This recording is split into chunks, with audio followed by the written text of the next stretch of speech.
Inter Milan is assembling a cheat code. Underrated players who understand the system, a coach who wants to win in style, and a secret tactic they've got to win games. It's all going to plan, and it's making Inter Milan become a dominant force in the Italian Serie A.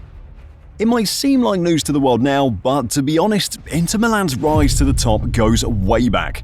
In 2022-23, they shocked the world. No one really took note of them until they got to the final of the Champions League, and that's when everyone started to see just how good they were. But here's the crazy thing, it still goes even way back.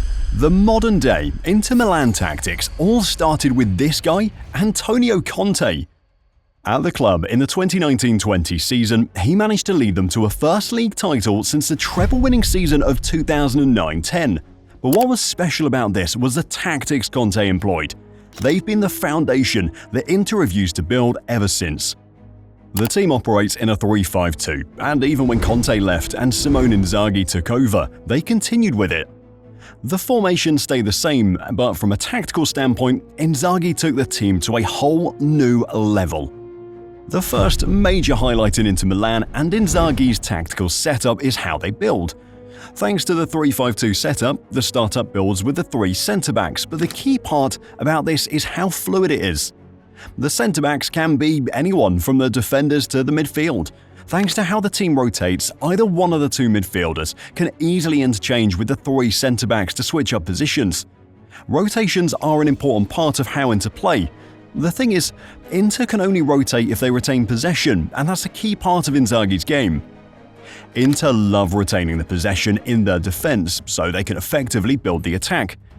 Inter and Simone employ the idea of using a double-wide occupation, and the way to achieve this is by dropping a midfielder, who can either be Calhanoglu or Barella into defense, and allowing one of the wide centre-backs to push up. Before I tell you how key Lautaro Bastoni is to all of this, quick heads up. If you haven't subscribed to Football Historia yet, you're missing out on all the action. Just hit that button to get exclusive updates about new video releases. Right, to Lautaro Bastoni now, and he makes a lot of progressive runs for the team. From an attacking perspective, Bastoni ranks among the top 1% for defenders with expected assists, an XG of 0.13, 0.88 in key passes, 1.81 in progressive carries per 90, and 1.78 carries into the final third. For the majority of last season and the start of the current one, Inzaghi has opted to use a centre-back trio of Benjamin Pavard and Francesco Acerbi. I'll get to Acerbi in a minute, but with Pavard, Inter Milan has a player who simply put fits the system. He doesn't just score wonder goals, he's one of the most flexible players in the team. Tactically sound too. The only reason Pavard left Bayern to join Inter was to get regular playing time in his preferred position at centre-back, but with Inzaghi, he's got the licence to advance from the position and move across areas of the pitch by attacking the space. The same applies to Acerbi, and looking at him, it's stunning to see how the three centre-backs all complement each other in the system. Bastoni is a tactically excellent progressive ball carrier. Pavard is flexible enough to play in any position and reads the game so well. But when Inter needs to defend in a man-to-man situation, Acerbi is the man for a dirty job. All three centre-backs also follow suit in the free-flowing advancing football from the back at Inter, and going to the base now is where the real magic happens. It's important to understand that in Inzaghi's tactical preset, the skill set of the players more often than not determines where they end, and for the midfielders, they're so good that they can basically end up anywhere and still perform excellently well. Inter's dominance domestically owes a lot to the fact that the midfielders can dominate the ball. The ball retention skills of Hakan Calhanoglu and Nicole Barella in particular run the show for Inter. They're the engine room of the team. Both are technically gifted players as well. Calhanoglu's vision and passing accuracy help in maintaining the tempo, and according to the man himself, he's the best in the world. It takes a lot of bravery and courage to openly come out and say this, but maybe he isn't wrong. Maybe he is the best deep-lying player in the world. The reason he said this is his ability to score goals from long range, coupled with the defensive shift he has to put in for the team, and to be fair, he can do both. But it's not just Calhanoglu who runs the show in midfield for Inter. Partnering him in that position, it's another player who has been a standout for Inzaghi's side. Nicola Barella is one of the most underrated midfielders in the world. I mean, his numbers tell a different story. 0.19 goals per 90 puts him in the 85th percentile of the best midfielders in Europe's top 5 leagues. 0.21 assists per 90 has him in the 91st percentile in the same category.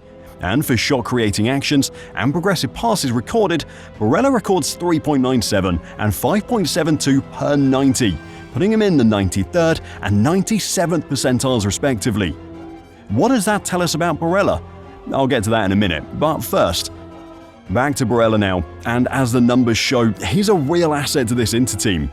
Amongst other things, Barella is a real box-to-box, all-action player, but his biggest attribute is his passing and ability to play the balls and key passes.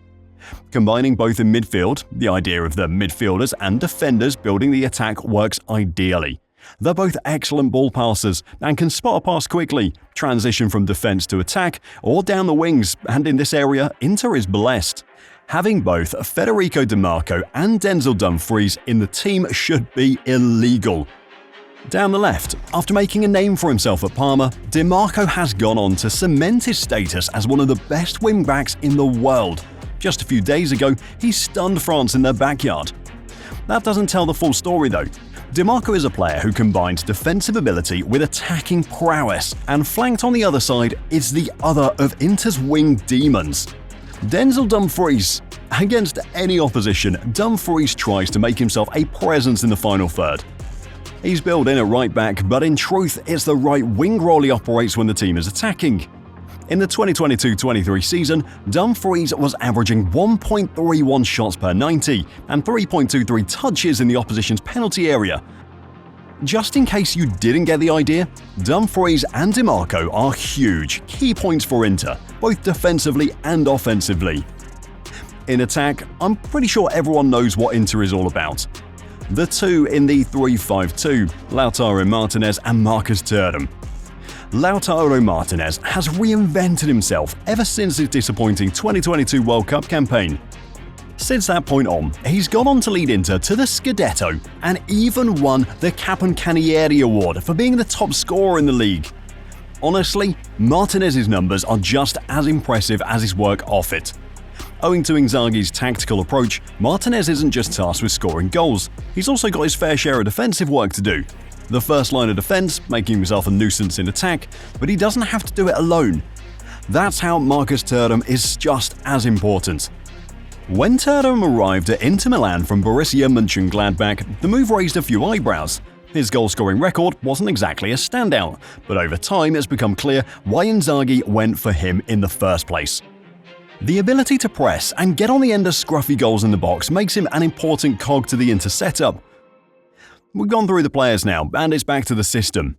Even Pep knows how incredible Inzaghi is with patterns, but how's he doing it? And what's his secret tactic to making Inter league champions again? It all comes down to three things for Inzaghi: the fluidity in the formational setup, the back three, and the midfield two interchanging positions, the ability of the players. But when it comes to attack, Inter is dynamic, and Inzaghi's secret tactic catches teams off guard. Because of the amount of talent they've got down the wing, Inter tends to spam a lot of crosses in the box. I mean, to be fair, they've got the likes of Di Marco and Dumfries running the show down both wings, but it's more than that. They're not just crossing the ball into the box, they're doing it with a pattern, early crosses. Rather than getting deep and wait for a cutback, Inzaghi instructs his team to send the crosses in early to catch the opposition off guard, and looking at it now, it's a proper tactic. By doing this, it becomes harder for the opposition to intercept the ball. They're facing their own goal, get anything on a cross coming in like that, and it could result in a goal at the wrong end. And for the attackers, it's a dream. Running onto the ball like that adds more momentum and allows the opportunity to have better contact with the ball. Inter has improved over the years under Inzaghi, and it's because of his ability to adapt, and this season is no exception. The table might show they're fourth in the league, but it's still 2 wins, 2 draws, an unbeaten start to the season. Inzaghi has also realised the need to strengthen the squad both tactically and player-wise as well. The tactics are slightly different than they were 2 seasons ago. Dating back to the 2022-23 season, it was a common thing to see the centre-backs getting into advanced positions and pushing the ball high. In the season that followed next, the wing-backs became the main focus of play, having no fixed position and, quite literally, popping up everywhere. This season, Inter have opted with the approach of having universal players, occupying the space and the early attack. They're not quite top of the league yet, but it's still early days. Perhaps the biggest reason for Inzaghi's success at Inter is the experience factor involved, and they've kept at it too. The trend now is to have teams focused on building a younger core of players as the next generation to lead the team, but for Inter it's the opposite. The average age in the team is 29.6, which is the highest in Serie A, and the core of the squad contains players well over 30. In the transfer market, Inzaghi continued this same policy. He brought in a 30-year-old Mehdi Taremi from Porto and a 30-year-old Piotr Zielinski from Napoli. Inter and Inzaghi are practically trying to show it's all about results. With Zielinski in the team now, the current Inter midfield has over 500 career goals between them. It will be very interesting to see how this Inter Milan team evolves in the tactics of using experienced players against a team like Juventus under Thiago Motta. The new-look young core of the team is making waves, and they could very much become the next big sensation in Serie A and kick off another dominant spell. Want to find out the real reason why this Juventus team is that scary now? Well, just click the next video.